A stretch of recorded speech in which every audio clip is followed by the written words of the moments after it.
Good evening. This is Bridget Wilder of CNN reporting live just outside of the United States Supreme Court House.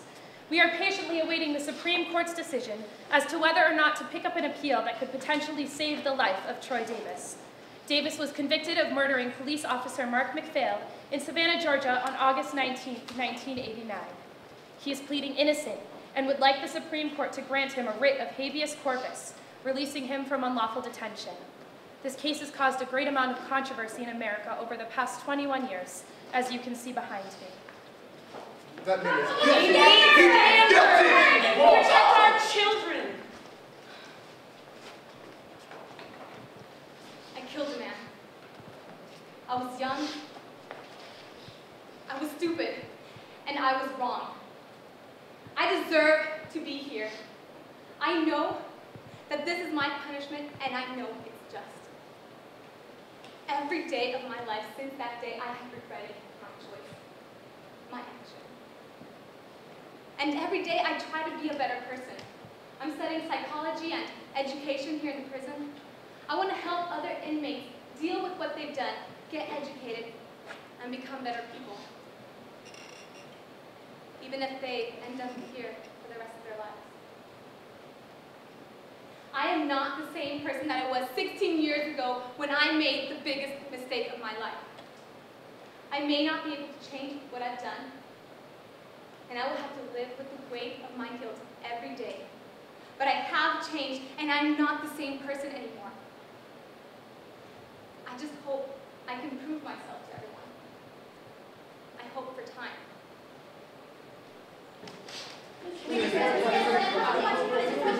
Flash mobs have very publicly and violently begun to disrupt our lives in various communities.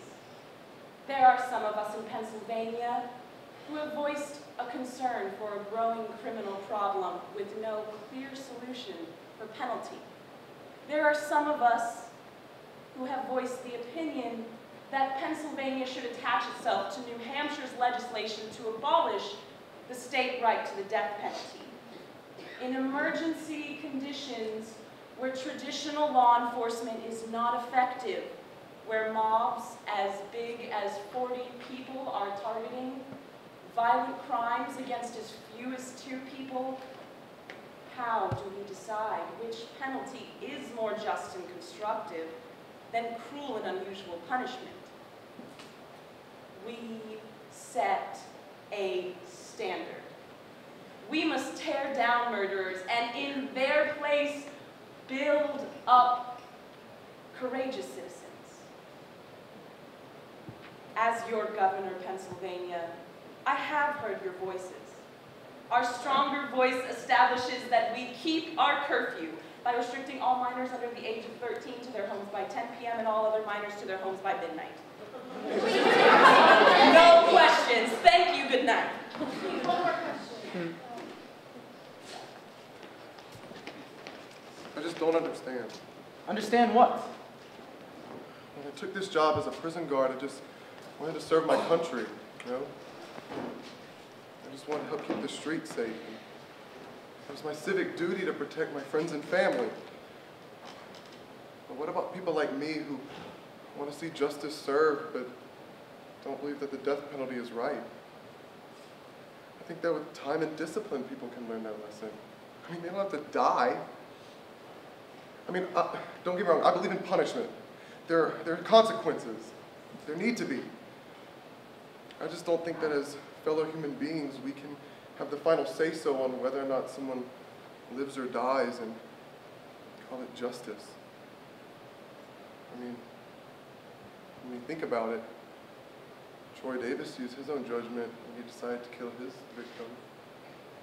Wouldn't it kind of be like doing the same thing? So you think he did it? Troy? I don't know. Who does know? Except God.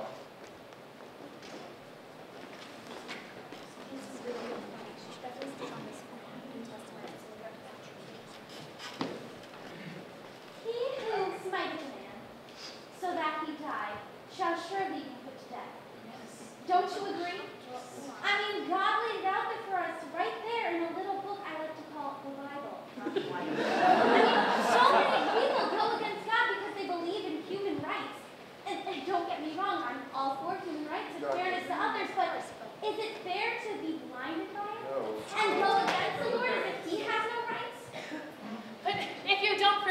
their trespasses, neither will your Father forgive their trespasses. Amen. Don't you agree? It is not our right to judge. It is not our duty as followers and believers of God to go around punishing people. Paul said, repay no one evil for evil. Do not avenge yourselves. For it is written, vengeance is mine. I will repay. That's right. Yes. He who led into captivity shall go into captivity. No. He who killeth with the sword must be killed with the sword. That's Old Testament. Don't you agree?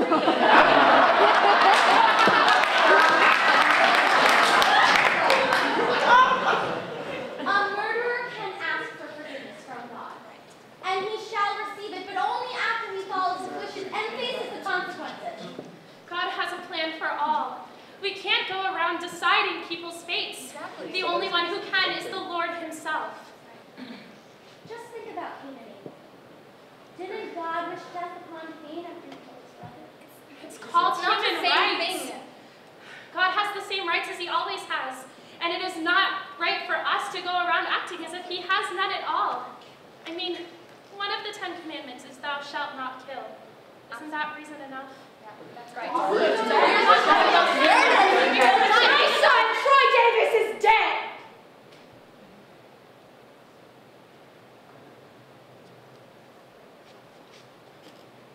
Physically, no, but mentally he has no life left. He is just a piece of meat, rotting, waiting to be processed. Do you know what it's like when all of America is against your own? His beautiful mind melting away, and there is no escape. He is not ready. How can anybody be ready? Capital punishment, the end-all be-all of the American justice system, and my child is waiting for it! The Constitution protects us against cruel and unusual punishment, and execution is the cruelest of the unusual. Whatever happened to leading by example? Or are we supposed to do as you say and not as you do? You are murdering these people, guilty or otherwise. I never asked him if he did it. I never asked him if he didn't. All that matters is that my son is waiting to die and the world is watching him do it. Did we not evolve since the days of violence and entertainment? Did we not grow from cavemen into civilization? What? I am not a caveman. I am a woman, and he is my only son.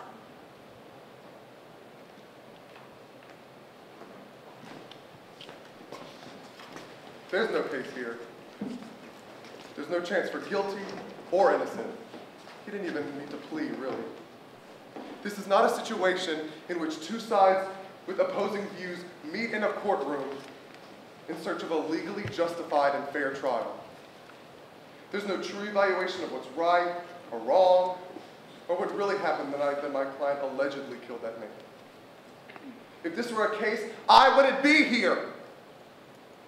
You wouldn't send a resident in to do reconstructive surgery or a first-year cadet to the front lines of battle.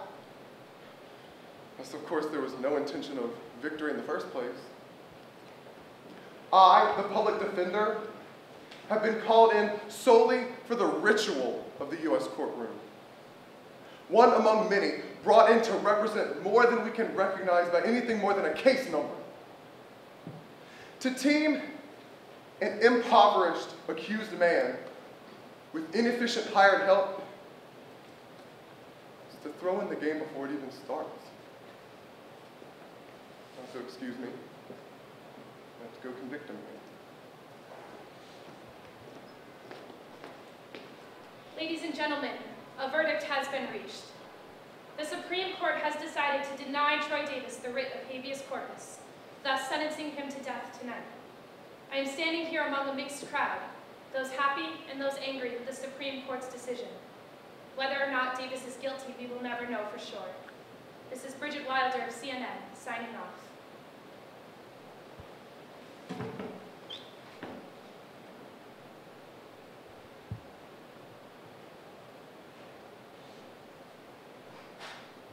I'd like to address the McPhail family to let you know that despite the situation you were in, I am not the one that killed your father, your brother, your son. Guilty! I am innocent. The incident that happened that night was not my fault. I didn't have a gun. Not guilty! All I can ask is that you look further into this case so you can one day finally see the truth. I ask that my friends and family continue to fight this fight. And for those of you about to